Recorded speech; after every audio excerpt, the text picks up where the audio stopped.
அன்பு உறவுகளுக்கு வணக்கம். அன்பு மக்களே, இந்த நாட்கள்ல மிக அமைதியா உலக கத்தோலிக்க திரு அவையில ஒரு முக்கியமான விடயம் அரங்கேறிக் கொண்டிருக்கின்றது.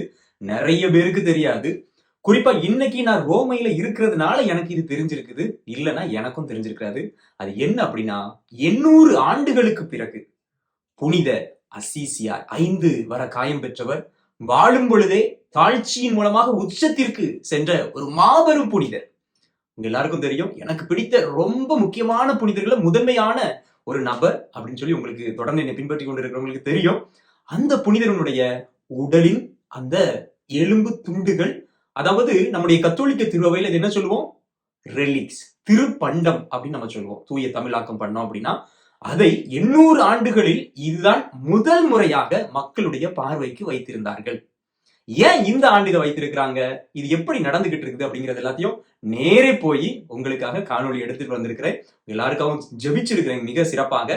ஆனால் அந்த காணொலியுடைய கடைசியில அந்த புனித பண்டத்தை உங்களுக்காக நான் காண்பிக்கிறேன். அதற்கு முன்பாக ஒரு சில விடயங்களை உங்களோடு நான் பேச வேண்டும். டு எஜுகேட், ஏன் இது நடக்கிறது, எதனால அப்படிங்கிறத உங்ககிட்ட பேசணும் அப்படின்னு சொல்லி நினைக்கிறேன். அதனால காணொலியை கடைசி வரைக்கும் பாருங்க. அன்பு மக்களே, முதல் முறையாக நம்முடைய காணொலிக்கு வாரீங்க. இது வரைக்கும் நம்முடைய வலையொலி பக்கம் ஃபாதர் வளன் அரசு அப்படிங்கிற இந்த யூடியூப் இதை நீங்க பார்த்துட்டு சப்ஸ்கிரைப் பண்ணாம இருக்கிறீங்க அப்படின்னா சப்ஸ்கிரைப் பண்ணிக்கோங்க. வாங்க காணொலிக்குள்ள போகலாம். அன்பு மக்களே, இது ஒரு நல்ல அனுபவம். குறிப்பாக இந்த தவக்காலத்துல எல்லோரும் ஒவ்வொரு ஆலயங்களுக்கும் திருப்பயணமாக போவது வழக்கம் இல்லையா? நானும் அதனுடைய ஒரு முன்னெடுப்புல இந்த திருப்பண்டமானது வெளியே முதல் முறையாக எடுத்து வைக்கப்பட்டிருக்கிறது. அப்ப கண்டிப்பா போனோம் அப்படின்னு சொல்லிட்டு ஆசைப்பட்டு ஒரு பிளான் போட்டோம். நானும் என்னுடைய மறை மாவட்டத்தில் ஒரு மூத்த குரு அவங்களோட இணைந்து நாங்க 2 பேரும் அண்ணனும் தம்பியுமா போனோம். சரியா? ஆனா போறதுக்கு முன்னாடி என்ன செய்யணும் அப்படின்னு சொல்லி பயங்கரமா ஒரு விடயம். ஏன்னா அங்க போனா லட்சக்கணக்கான மக்களுங்க. உண்மையிலேயே நிறைய பேர் சொல்லுவாங்க, ஐரோப்பாவை பொறுத்த வரைக்கும் கத்தோலிக்க கிறிஸ்தவம் அழிஞ்சிட்டு இறந்துச்சு அவ்வளவுதான் அப்படின்னு சொல்லிட்டு. ஆனா உங்களுக்கு வீடியோல நான் காமிக்கிறேன். என்ன கூட்டம்னா என்ன நிக்க இடம் கிடையாது.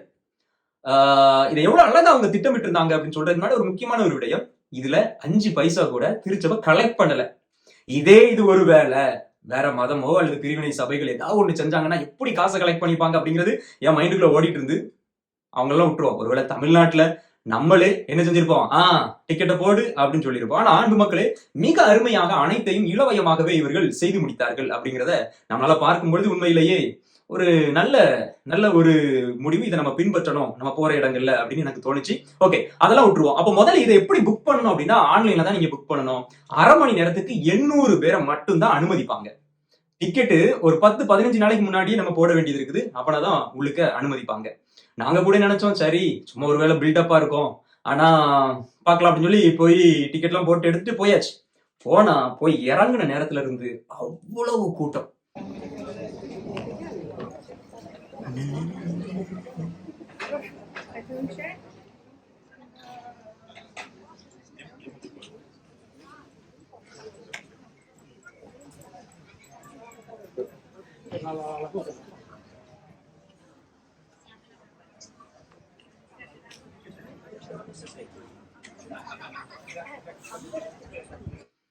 பொதுவா வயசானவர்கள் தான் நிறைய பார்ப்போம். ஆனா இங்க புனித அசிசியாருடைய இடத்துல அவ்வளவு சின்ன பசங்கள்ல இருந்து இளையோர்கள் இருந்து பெரியவங்க முதிர்ந்தவங்க எல்லாரையும் நம்ம பார்க்கலாம். அந்த அளவிற்கு மக்கள் அலைமோதி வந்திருந்தார்கள். இந்த புனித பண்டத்தை பார்க்க வேண்டும், புனித அசிசியாருடைய ரிலீக், அவருடைய உடலில் உள்ள அந்த ரிலீக்கை பார்க்கணும் அப்படின்னு சொல்லிட்டு அவ்வளவு பேர் வந்திருந்தாங்க. எனக்கும் ரொம்ப எக்ஸைட்மெண்ட் இல்லை. ஏன்னா எனக்கு இது 3வது நேரம் அசிசிக்கு. ரோமையில இருந்து குறைந்தது ஒரு 2-2.25 மணி நேரம் 3 மணி நேரம் ஏறக்குறைய 1000 பஸ் ட்ரெயின் எல்லாம் எடுத்து மாறி மாறி போறதுக்கு. ஆனா உண்மையிலேயே மெய் சிலிர்க்குது. அவ்வளவு சாட்சிகள், அவ்வளவு புதுமைகள் அந்த இடத்துல அரங்கேறி கொண்டு இருக்கிறது அப்படிங்கிறத பார்க்கும்போது உலகம் எங்கிலும் இருந்து மக்கள் பல்வேறு நிறத்துல, பல்வேறு மொழி பேசக்கூடியவங்க, பல்வேறு கலாச்சாரத்தை கொண்டவங்க, ஆண் பெண் குருக்கள், துறவிகள், அருட்கண்ணியர்கள், பொதுமக்கள் என்று அவ்வளவு பேர் அங்க வந்திருந்தது. உண்மையிலேயே அந்த கிரௌட பார்க்கும் பொழுது ஒரு ஒரு சாட்சியத்தினுடைய ஒரு கூடாரமாகத்தான் இருந்தது. முதல்ல போன உடனே ஒரு பெரிய லைன்ல பாருங்க, காமிக்கிற வீடியோல அவ்வளவு பெரிய லைன், அவ்வளவு கூட்டம் நின்றுகிட்டு இருந்தோம். கரெக்டா அந்த டைமுக்கு தான் அதுல போய் நிக்கவும் முடியும். எங்களுக்கு 6 மணிக்கு ஸ்லாட் போட்டிருந்தோம். அப்ப நம்ம கரெக்டா 5:30க்கு தான் நம்ம அதுல போய் நிக்க முடியும். அந்த மாதிரி தான் அவங்க கொடுத்திருந்தாங்க. கரெக்டா உள்ள போனோம்னா திரும்ப செக்கிங் முடிச்சோன்னா திரும்பியும் ஒரு பெரிய கியூ. உள்ள போனோம்னா அவ்வளவு நேரம் அவ்வளவு சத்தம். கோயிலுக்கு பக்கத்துல நெருங்கினோன்னு அப்படியே டெட் சைலன்ஸ். Dead silence. அப்படியே உள்ள போக போக வீடியோ எடுக்கக்கூடாது, இருந்தாலும் மக்களுக்காக நம்ம எங்கேயாவது கொஞ்சம் கொஞ்சமா நான் அப்படி எடுத்துட்டே இருந்தேன். ஏன்னா மக்கள் தொலை தூரத்துல இருந்து இங்க வர முடியாதவங்க நிறைய பேர் இதை பார்க்கணும், இது மக்களுக்கு போய் சேரணும் அப்படிங்கிற ஒரு ஆசை. அதனால அப்பப்போ எடுத்தேன். முடிஞ்ச அளவுக்கு உங்களுக்கு நான் எல்லாத்தையும் கவர் பண்ணியிருக்கிறேன், பாருங்க. உண்மையிலேயே உள்ள போக போக அவ்வளவுக்குள்ள இருந்தது மக்களே. ஓகே, இது வரைக்கும் நீங்க பாத்துட்டீங்க இல்லையா? எதற்காக இந்த ஆண்டு புனித அசிசியாரினுடைய பண்டத்தை, திருப்பண்டத்தை வெளியே வைத்திருக்கிறார்கள் அப்படிங்கிறது தான் இப்ப நமக்கு தெரிஞ்சுக்கணும்.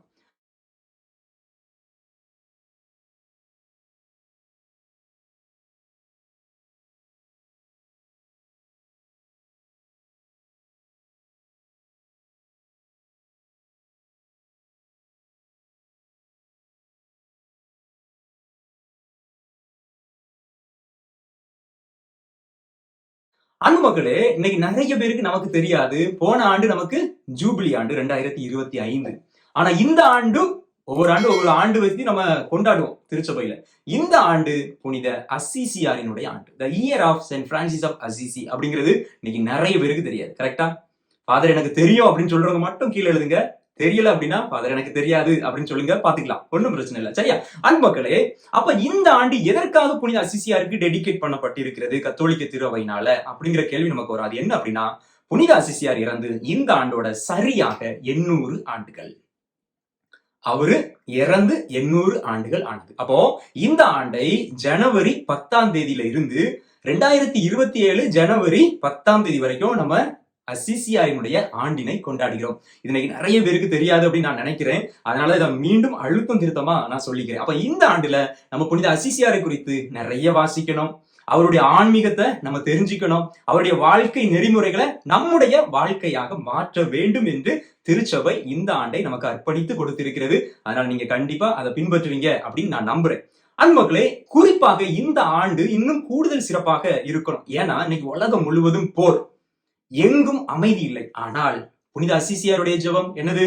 அமைதியின் தூதுவனாய், make me a channel of peace அப்படிங்கிற அந்த ஜெபம் நம்ம எல்லோருக்கும் ரொம்ப ரொம்ப இந்த ஆண்டு தேவை. கண்டிப்பா அந்த ஜெபத்தை சொல்லுங்க. உலகத்துல அமைதிக்காக திருத்தந்தை நேற்றைய நாள்ல எல்லாரையும் அழைப்பு கொடுத்து ஜெபிச்சிருக்க சொன்னாங்க.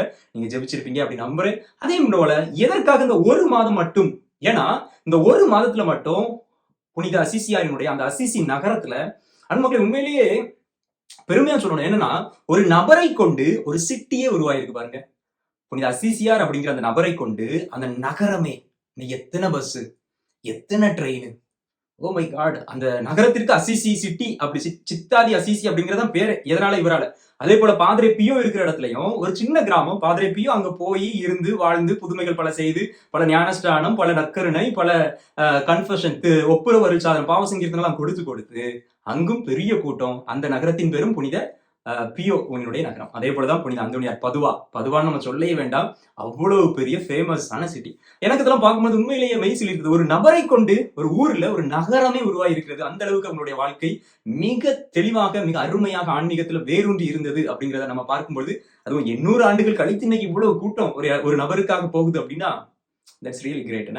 உண்மையிலேயே இந்த ஆண்டுல நம்ம அதிகமாக அமைதிக்காக ஜெபிப்போம். இரண்டாவது, புனித அசிசியாரினுடைய மிகப்பெரிய ஆன்மீகம் என்ன அப்படின்னா இயற்கையை அன்பு செய்வது. சூரியனை சகோதரனே என்றும் நிலாவை சகோதரியே என்றும் அழைத்தார். எப்பொழுதுமே இயற்கைக்கு முக்கியத்துவம் கொடுத்தார் அப்படின்னா நம்ம நிறைய பார்க்கிறோம். அன்பு மக்களை, ஒருவேளை அசிசியுடைய ஃபாதர் இந்த இடத்த நாங்க நல்ல முழுமையா பார்க்கணும் அப்படின்னு ஆசைப்படுறவங்க நீங்க என்ன செய்யலாம்? நான் இன்னொரு விளாக் போட்டிருக்கேன், அதனுடைய லிங்க் கீழே டிஸ்கிரிப்ஷன்ல கொடுக்குறேன், அதையும் நீங்க பாருங்க. இதைதான் நான் சொல்ல வந்தேன். இந்த நாட்கள்ல கரெக்டா ஒரு மாதம் எதற்காக இந்த புனித திருப்பண்டத்தை வெளியே வைத்திருக்காங்க அப்படின்னா, அன்பு மக்களே, இந்த நாட்கள் தவக்காலத்துல மக்கள் அசிசியாருடைய பரிந்துரையை இன்னும் அதிகமாக நாட வேண்டும், அவருடைய ஆசிரை பெற்று நம்ம இன்னும் நல்ல கிறிஸ்தவர்களாக மாற வேண்டும் என்பதற்காகத்தான் இந்த தவக்காலம் கொடுக்கப்பட்டிருக்கிறது. இந்த காலத்தில் இந்த திருப்பண்டம் வெளியே எடுத்து வைக்கப்பட்டிருக்கிறது. ரஃப்லி அவங்க எக்ஸ்பெக்ட் பண்றது இந்த ஒரு மாசத்துல குறைஞ்சது 5-8 லட்சம் வரை மக்கள் வருவாங்க. நான் நினைக்கிறேன் அதெல்லாம் தாண்டியே போயிருக்கும். ஏன்னா ஒவ்வொரு நாளும் அந்த கூட்டத்தை பார்க்கும் பொழுது வாய்ப்பே இல்லை, அந்த அளவுக்கு மக்கள் போயிட்டு இருக்காங்க. இதோ இப்போ உங்களுடைய பார்வைக்கு அந்த திருப்பண்டத்தை என்னால ரொம்ப காமிக்க முடியாது, கொஞ்சம் தான் காமிக்க முடிஞ்சு, அவ்வளவுதான் எடுக்க முடிஞ்சது. நான் அதை உங்களுடைய பார்வைக்கு வைக்கிறேன், பாருங்க. அதை பார்க்கும் பொழுது ஒருவேளை எங்கேயோ நடக்கிற ஒரு விடயம் இல்லையா, அன்னைக்கு தமிழ்நாட்டில் ஏதோ ஒரு மூலை முடுக்குல இருந்து நீங்க இந்த காணொலியை பார்த்துக்கிட்டு இருப்பீங்க. ஒருவேளை அந்த இடத்துல நீங்க இருந்தீங்கன்னா புனித அசிசியார்ட்ட என்ன நினைச்சு நீங்க ஜெபம் பண்ணிருப்பீங்களோ அந்த ஜெபத்தை கீழே எழுதுங்க. உங்களுக்காக நானும் தொடர்ந்து ஜெபிக்கிறேன். புனித அசிசியாரும் உங்களுக்காக இந்த ஆண்டுல சிறப்பாக அவர் பரிந்துரை செய்வார். கண்டிப்பாக உங்களுடைய குடும்பங்களில் சமாதானம், ஒற்றுமை, அமைதி, குறிப்பாக இந்த உலகத்தில் இருக்கிற அந்த போர்கள் எல்லாம் சமாதானமாக எல்லோரும் இணைந்து வாழ இந்த அசிசியார் நமக்காக கொண்டாடுவாராக. அமைதியின் தூதுவனாய் எம்மை வழி நடத்தும். அன்பு மக்களை, மீண்டும் ஒரு காணொலியில இணைவோம். அதுவரையில இணைந்திருப்போம், விழித்திருப்போம், ஜெபித்திருப்போம். God bless you.